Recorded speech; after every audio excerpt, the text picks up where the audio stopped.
주의 보혈 덮으사 모든 족속 모든 방언 모든 백성 열방이 모든 영광 모든 존귀 모든 찬양 주께 드리니 할렐루야 할렐루야 할렐루야 어린 양 할렐루야 할렐루야 주의 보혈 덮으사 네 다시 한번 온 땅이여 주님께 외쳐라 온 땅이여 주님께 외쳐라 능력과 위엄의 왕 되신 주 산과 바다 소리쳐 주의 이름을 높이리 주행하니 기뻐 노래하며 영원히 주님을 사랑하리라 진실하신 주의 약속 나와 강해 난감한 과거나 수고로움 속에도 성도는 그 믿음을 지켰네 주를 섬기는 일에 자신을 다 드리며 진리의 말씀과 성령으로 그 길을 걸었네 다시 환난가난 과거나 환난가난 과거나 수고로움 속에도 성도는 그 믿음을 지켰네 주를 섬기는 일에 자신을 다 드리며 진리의 말씀과 성령으로 그 길을 걸었네 그리스도 안에서 새롭게 하시고 그리스도로 인하여 자유케 되었네 우리는 유명한 자요 죽음의 위기 속에도 참 생명 가졌고 근심하나 기뻐하며 하나하나 다른 일을 부욕해 하는 자로다 우리는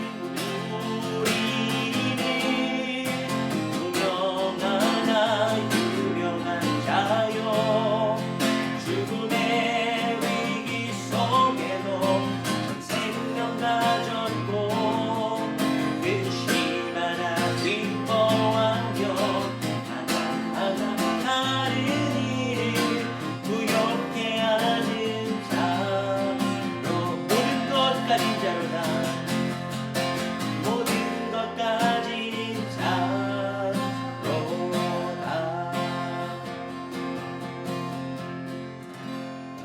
되시기를 바랍니다. 지난 3주 동안 저희가 그리스도 안에서라는 주제로 말씀을 계속해서 이어왔습니다. 이 그리스도 안에서라는 표현은 사도 바울이 164번 사용했대요. 이 성경을 기록하면서. 그리스도 안에서라는 표현을 164번 사용한 거지 그거랑 비슷한 것까지 합치면 아마 더 많을 거예요. 굉장히 그리스도 안에서라는 이 개념을 사도 바울이 이렇게 강조하고 성도들에게 알려주고 싶었다는 것을 알 수가 있죠. 그리스도 안에 있다는 것은 그리스도께 속해 있다는 말입니다. 그리스도 안에 있다는 것은 그리스도께 속해 있다는 것이고 그리스도의 소유가 됐다는 거. 어제 지난주에 저희가 속량에 대해서 말씀을 배웠지만 그리스도 안에 있다는 것은 그분의 소유가 됐다라는 의미입니다. 야구나 축구 보면요 어떤 선수가 한 팀에만 계속 있는 게 아니라 이렇게 팀을 옮기기도 하죠. 팔려가기도 하고 뭐 이렇게 하면서 팀이 바뀌는데 내가 이 팀에 있을 때는요 그 팀의 유니폼을 입고 그 팀이 이기게 하기 위해서 승리를 위해서 열심히 감독의 어떤 그 팀의 감독의 지도를 받아서 열심히 그 게임에 임하지만 팀이 바뀌게 되면 어떻습니까? 그렇죠. 소속이 바뀌게 된 거죠. 소속이 바뀌니까 옷도 바뀌고 나에게 지시하는 감독도 바뀌고 작전도 바뀌고 내가 이기게 해야 할 그 팀도 모든 게 다 바뀌게 되는 것이죠. 그리스도 안에 있다는 것은 우리의 소속이 바뀌었다는 겁니다. 좋아하는 야구팀 있으신가요? 야구 별로 안 좋아하시나요? 네, 좋아요. 네? 좋아했었어요. 좋아했었어요? 어디 팬이셨어요? 두산? 두산이셨나요? 저희 사무랑 똑같네요. 만약에 제가 두산 선수였는데 LG로 갔다고 할게요. 근데 LG로 소속이 바뀌었는데 여전히 두산 벤치에 앉아 있는 거예요. 두산 옷을 입고. 그러면 안 되잖아요. 아니 이제 LG 감독 말을 들었는데 두산 감독 말을 듣는 거예요. 그러면 안 되잖아요.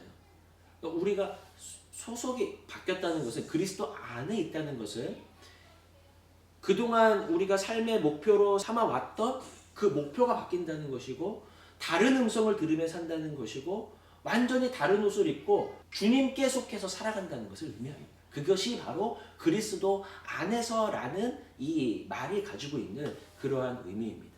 그래서 우리가 그리스도 안에 있기 위해서 뭘 더 많이 배우는 게 아니라 사실은요, 우리는 예수님을 믿는 그 순간 그리스도 안에 있는 자가 이미 되었어요. 그리스도 안에 있는 자가 되었기 때문에 믿음 안에 들어올 수가 있는 것이죠. 그래서 오히려 그리스도 안에 있기 위해서 뭘 더 해야 되는가를 지금 에베소서에서 말씀하고 있는 것이 아니라 그리스도 안에 있는 자는 어떻게 살아가야 하는가를 우리에게 알려주고 있는 것입니다. 소속이 바뀌었으니까 소속이 바뀐 자는 어떻게 살아가야 되는가를 우리에게 알려주시고 그리고 더 풍성하게 그리스도 안에서 사는 삶을 누리게 해주시기 위해서 이 말씀이 계속해서 이어지고 있는 것입니다. 오늘 이 말씀을 통해서 그리스도 안에서 우리가 어떻게 살아가야 할 것인가 하는 이 질문의 답을 또 하나를 찾게 되는 은혜가 있으시기를 바랍니다. 오늘은 네 번째로요. 그리스도 안에서 구원의 확신이 있습니다. 구원의 확신이 있습니다라는 제목으로 말씀을 전하겠습니다. 구원의 확신에 대해서는 1월에 한번 잠깐 이렇게 다룬 적이 있어요. 구원의 확신이 있으신가요? 네. 구원의 확신이 있으시죠? 이 질문은요, 사실 참 쉬우면서도 어려운 질문입니다. 그래서 이단들이 가장 많이 공격하는 부분이기도 해요. 구원의 확신이 있습니까? 당신? 이거 물어봐요. 정말 있습니까? 정말 오늘 죽어도 정말 갈 수 있겠어요? 이러면서 가장 많이 흔드는 부분이 바로 이 부분입니다. 제가 이단처럼 한번 해볼까요? 천국에는 죄가 있나요? 없나요? 죄가 없죠? 집사님은 죄를 지으시나요? 안 지으시나요? 저요.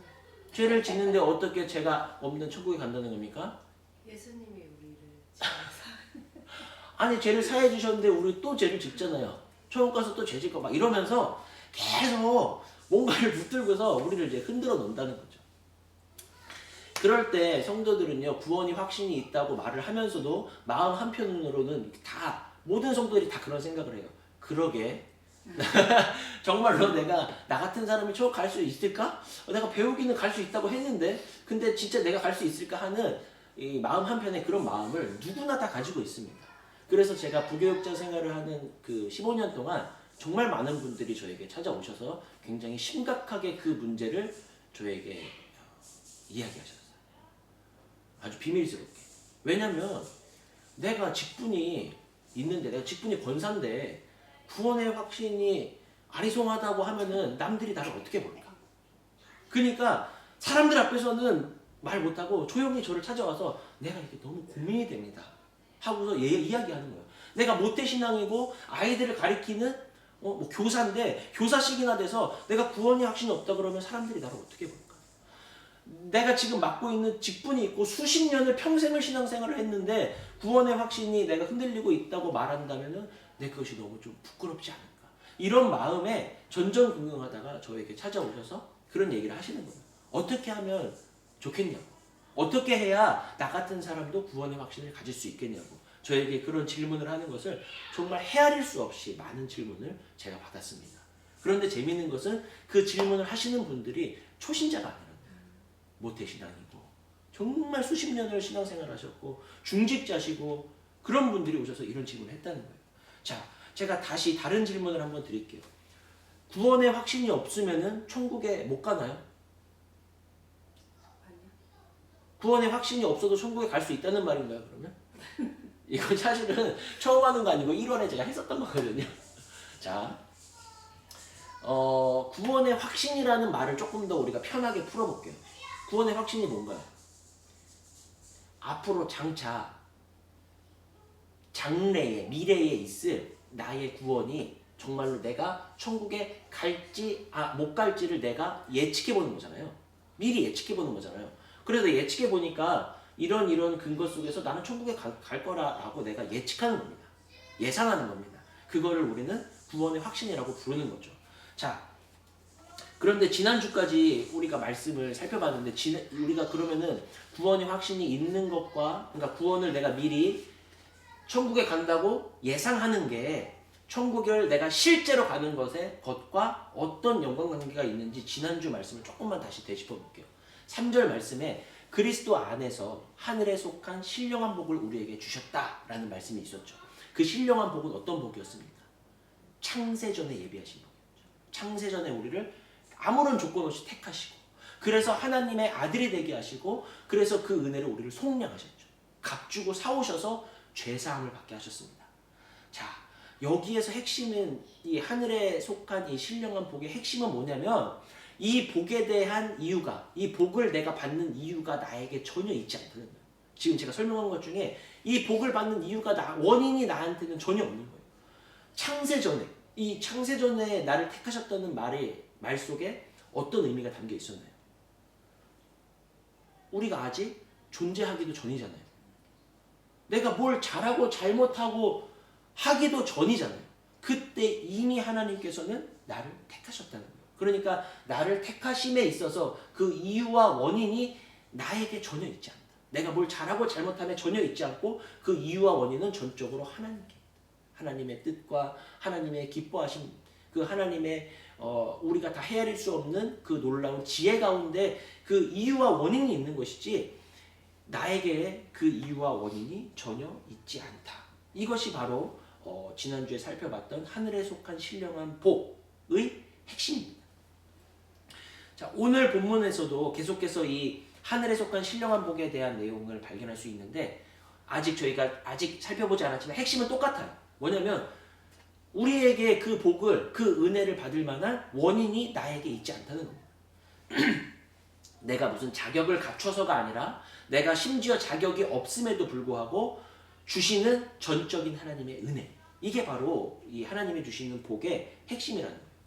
일방적으로 하나님이 그냥 주시는 거예요. 나는 그 복을 받을 자격도 안 되고 이유도 없는데 아무런 이유 없이 나를 사랑해 주시는 거예요. 지난주에 봤잖아요. 어떤 조건을 달고 우리를 사랑하시는 거 아니라 아무런 조건 없이 우리를 사랑해 주시는 것. 이게 이제 이어지는 이 본문의 핵심입니다. 자, 다시 제가 질문으로 돌아가서 지금 잠깐 지난주에까지 우리가 보았던 말씀을 살펴봤는데 자, 구원의 확신이 없으면 천국에 갈 수 있습니까? 없습니까? 있죠. 있죠. 우리가 천국에 가는 조건 중에 구원의 확신이 없죠. 나에게 원인이 없다 그랬잖아요. 내가 구원받는 것에 나에게 아무런 이유가 없다 그랬잖아요. 전적으로 하나님께 있어요. 근데 제가 예측을 하는데 내가 이렇게 해서 갈 수 있을까? 막 아리송해요. 너는 아리송하니까 너는 안 되겠다. 그러고서 너는 구원은 안 되겠다. 그것이 아니라 나한테는 아무런 나에게서는 조건이 없는 거예요. 원인이 나에게 없는 거예요. 그렇기 때문에 사실은 엄밀히 따지자면 구원의 확신이 없어도 구원을 실제로 받는 것과는 별개의 문제라는 거예요.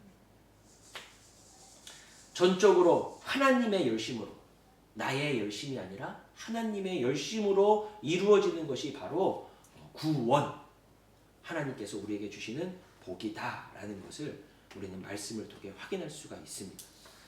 자, 좀 정리해보면요. 구원의 확신이 있냐 없냐는 나의 구원에 전혀 영향을 미칠 수가 없다. 혹시라도 제가 몇 주 뒤에 다시 물어보더라도 확신 있게 얘기하셔야 됩니다. 상관이 없다.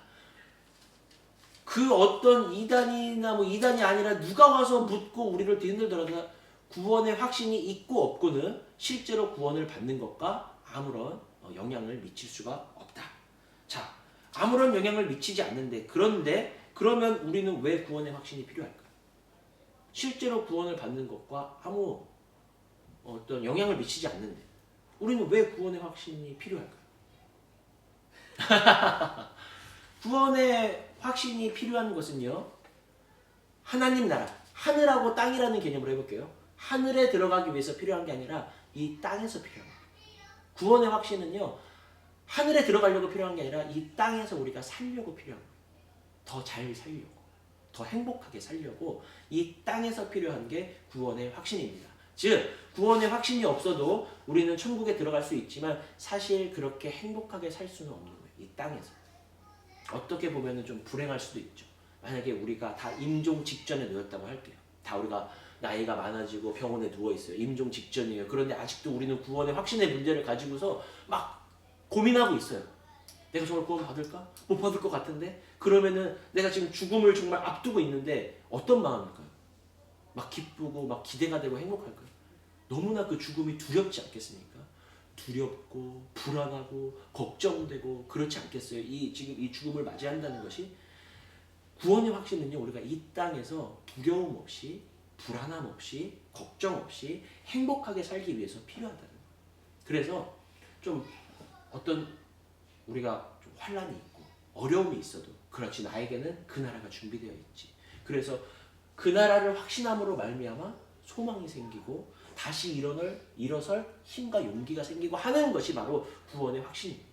그래서 구원의 확신은 우리의 신앙을 더 풍성하게 해주고 더 우리의 삶을 행복하게 해주고 우리의 예배를 풍성하게 하고 우리의 찬송을 더 풍성하게 해줍니다.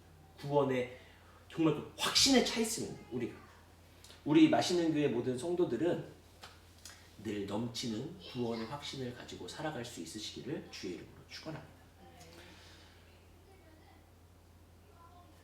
천국의 감에 있어서 없어도 돼요. 하지만 기왕이면 있는 게 훨씬 좋다. 구원의 확신은 그런 것입니다. 자, 그러면요, 어떻게 구원의 확신을 가질 수 있을까? 그 부분을 오늘 본문을 통해 조금 더 살펴보도록 하겠습니다. 8절입니다. 이는 그가 모든 지혜와 총명을 우리에게 넘치게 하사. 자, 여기서 이는 이라는 말이 나오는데 여기에서 이는은 7절에 그리스도 안에서 그의 은혜의 풍성함을 따라를 말합니다. 요 이는이 말하는 거. 자, 요 의미를 살려서 제가 다시 7절을 직역해 볼게요. 그리스도 안에서 주신 은혜를 하나님께서 모든 지혜와 이해력 가운데에서 우리에게로 넘치게 하셨다. 그런 말이 됩니다. 제가 다시 풀어서 얘기했는데도 한 번에 확 이렇게 귀에 안 들어오죠. 자, 문장이 기니까 제가 다시 한번 정리하겠습니다. 그리스도 안에서 은혜를 넘치게 하셨다. 이 은혜는 어떤 은혜냐? 값없이 구원을 주셨다는 거예요. 그리스도 안에서 구원의 은혜를 넘치게 하셨다. 누가 넘치게 하셨대요? 하나님께서.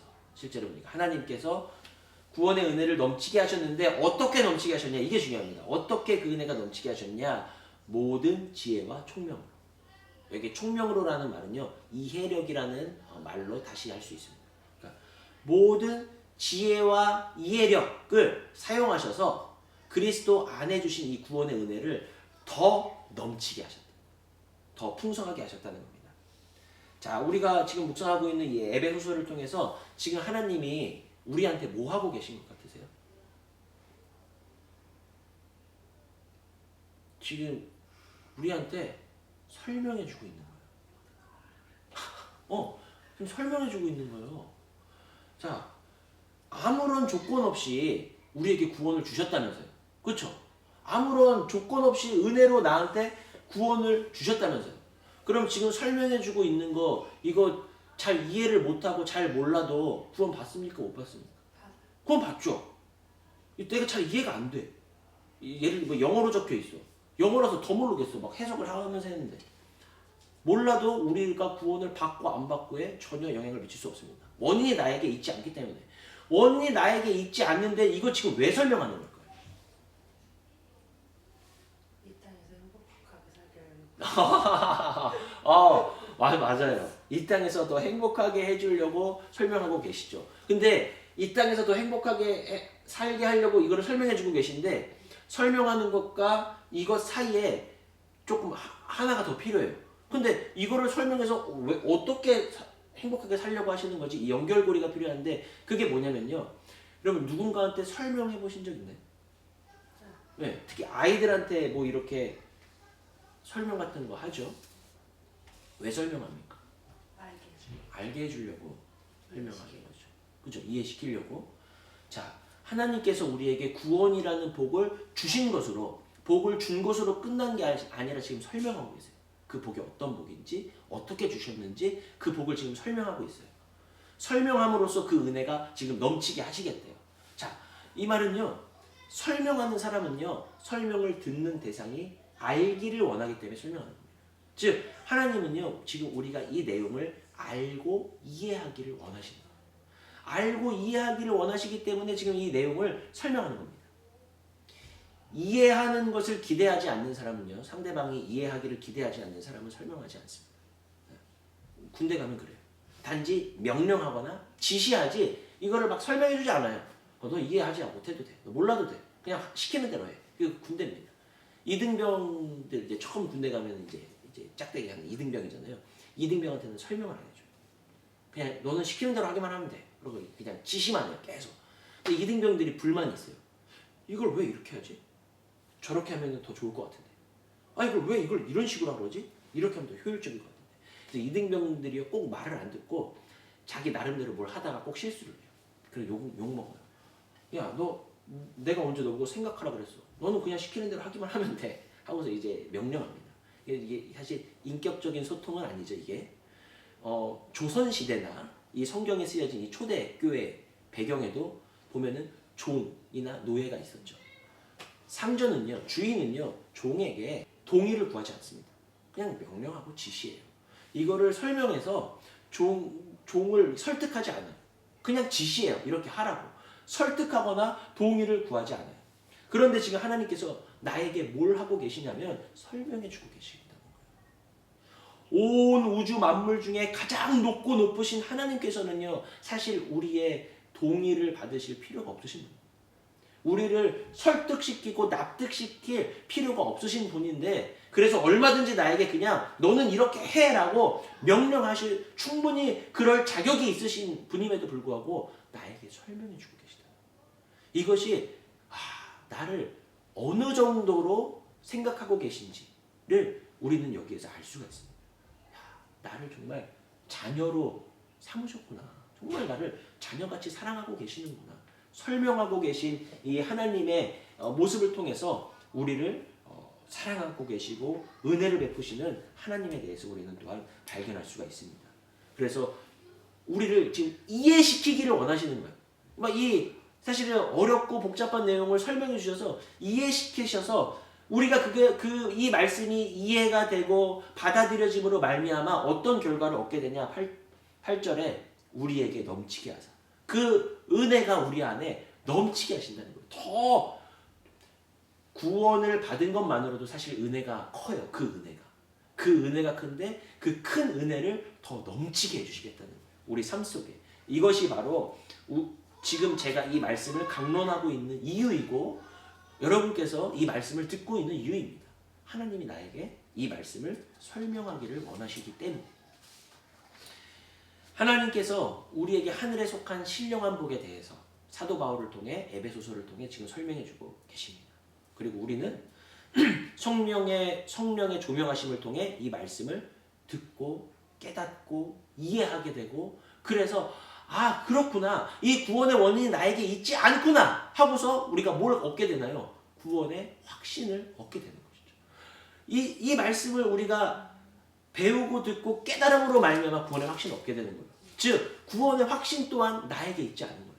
내가 신앙생활을 좀 잘하면 지금 죽어도 나 천국 갈 수 있을 것 같고 좀 말씀도 안 보고 기도도 안 하고 좀 막 누구도 미워하고 죄짓고 살면 나 이렇게 해서 천국 갈 수 있을까 싶고 그러니까 내가 뭘 잘하고 못하고 나에 의해서 구원의 확신이 왔다 갔다 하는 것이 아니라 하나님의 신실하심에 이 구원의 확신이 달려있다는 것이죠.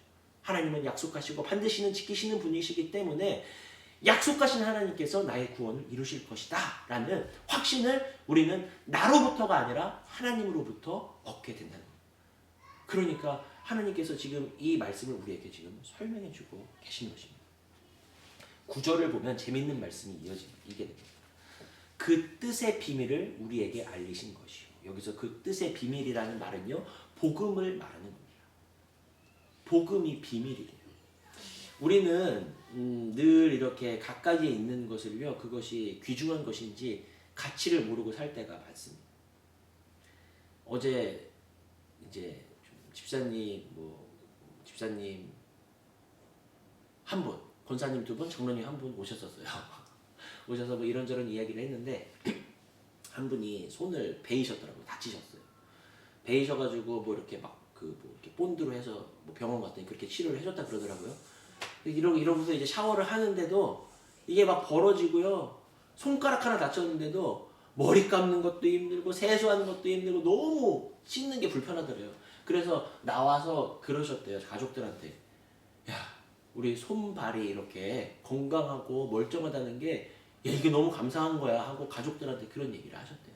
우리는 꼭 다쳐야지. 뭘 꼭 이렇게 잃어봐야지 그래야 그게 좋은 거였구나. 그거를 그때 가서 알게 되더라는 겁니다. 우리는 사실은 굉장히 오랜 세월 동안 교회에 있었잖아요. 늘 말씀을 듣고 늘 그 복음을 대하고 하니까 사실 그 복음이 내가 받은 구원이 얼마만큼의 가치인지를 우리는 잊고 살 때가 굉장히 많이 있습니다. 그런데 여기 지금 9절에 보니까 이 구원이 비밀이라는 거예요. 여러분, 비밀이기 때문에 하나님께서 택한 자녀가 아니라면요, 이 복음을 들어도 들리지가 않아요. 그 사람 비밀이기 때문에 이 말씀을요 이야기해도 믿어지지가 않는 거예요. 아무리 얘기해도 믿어지지가 않아요. 아무리 설명을 해도 그 말씀은 나랑 상관이 없는 말씀인 겁니다.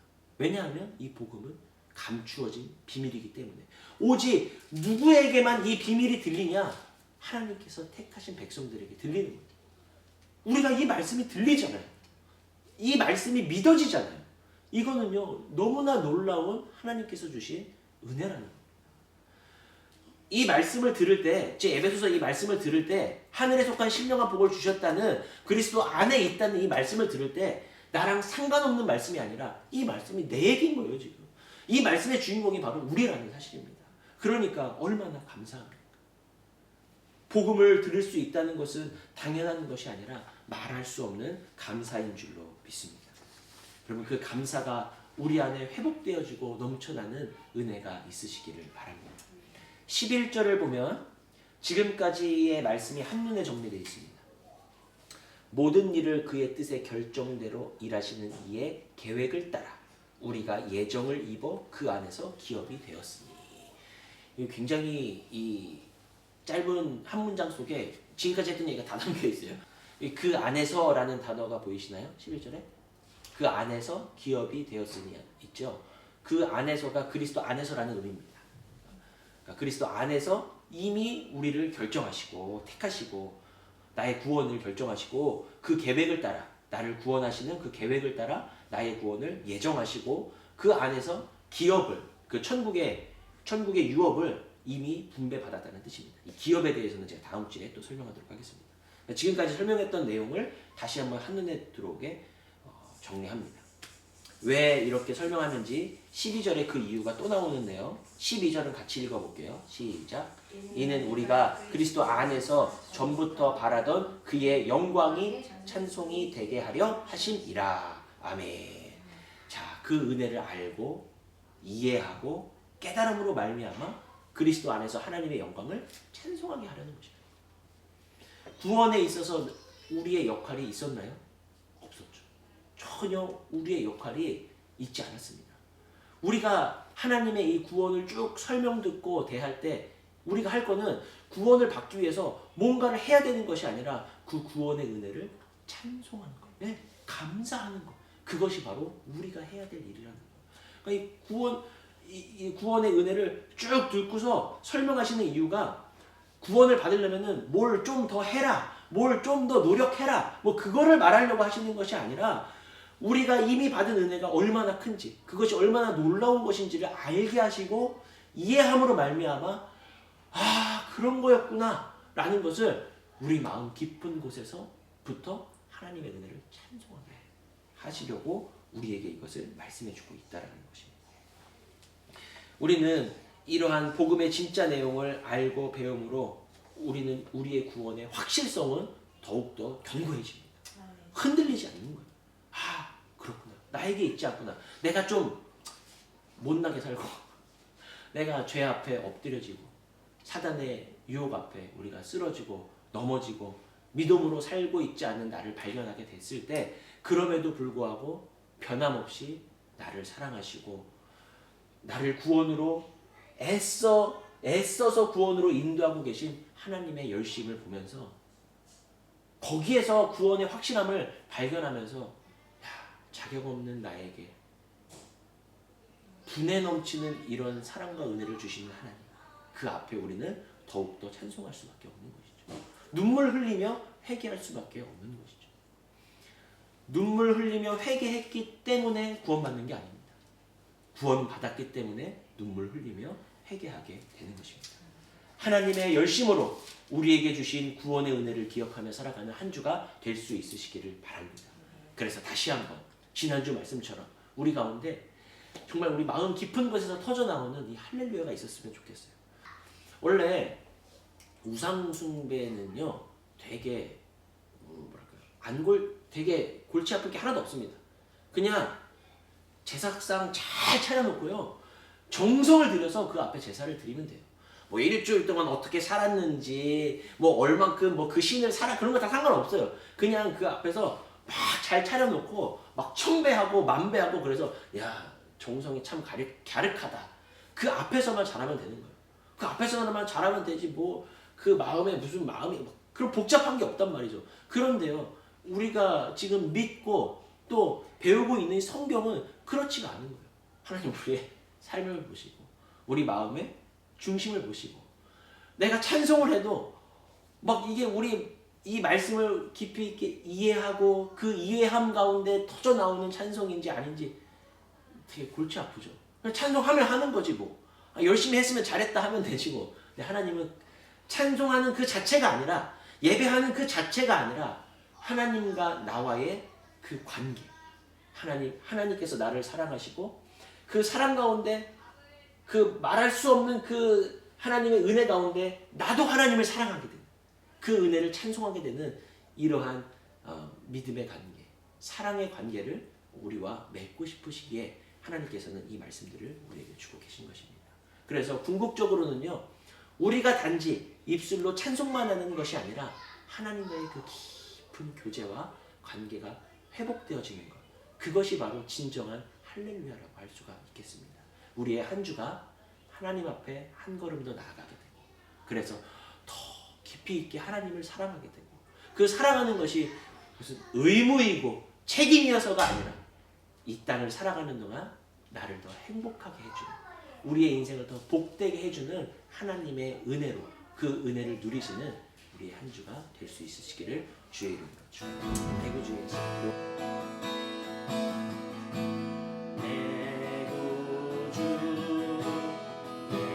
주 같은 분 없습니다. 주 같은 분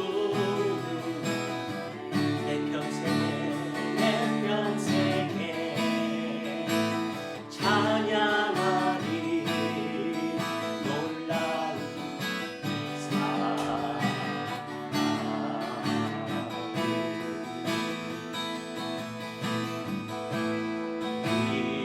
비로자 피난처 되신 주님 나의 영혼 온 맘 다해 주를 경배합니다.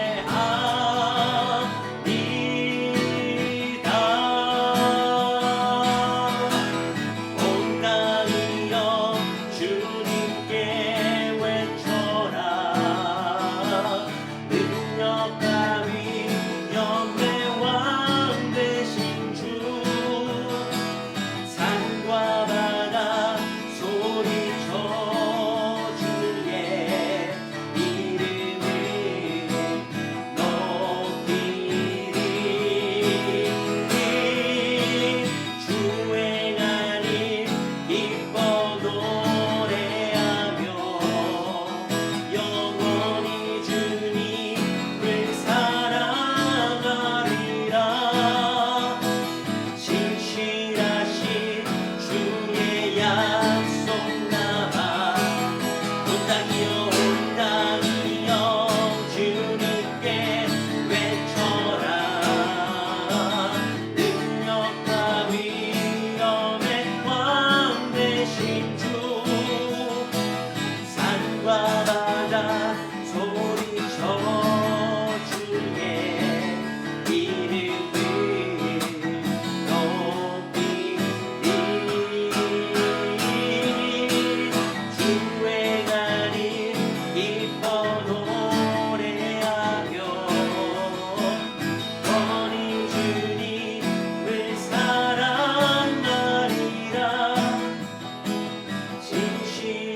신실하신 주의 약속나라 신실하신 주의 약속나라 아멘.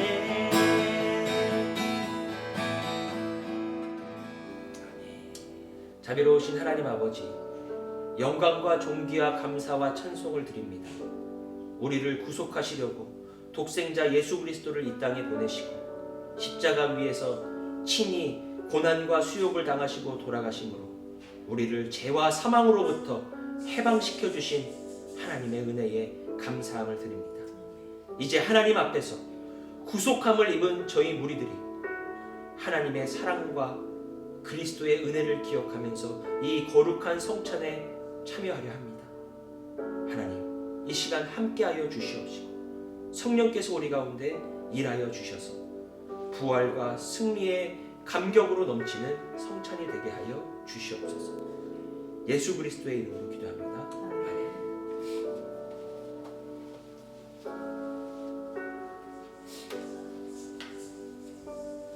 우리를 위해 찢기신 주님의 몸, 가루 좀 떨어져도 돼. 제가 기도하고서 같이 주님의 몸을 상징하는 떡을 같이 먹도록 하겠습니다. 기도하겠습니다. 이것은 너희를 위하는 내 몸이니 이것을 행하여 나를 기념하라 하신 주님, 이제 우리가 주님의 뜻을 받들어 이 거룩한 성찬에 참여하고자 하오니 우리에게 긍휼을 베푸시사 떡을 나눌 때에 주님의 몸을 대함같이 신령한 은혜가 넘치게 하여 주시옵소서. 성찬에 참여하는 저희 모두에게 생명의 능력을 확신케 하는 거룩한 떡이 되게 하여 주시옵소서. 예수님의 이름으로 기도합니다.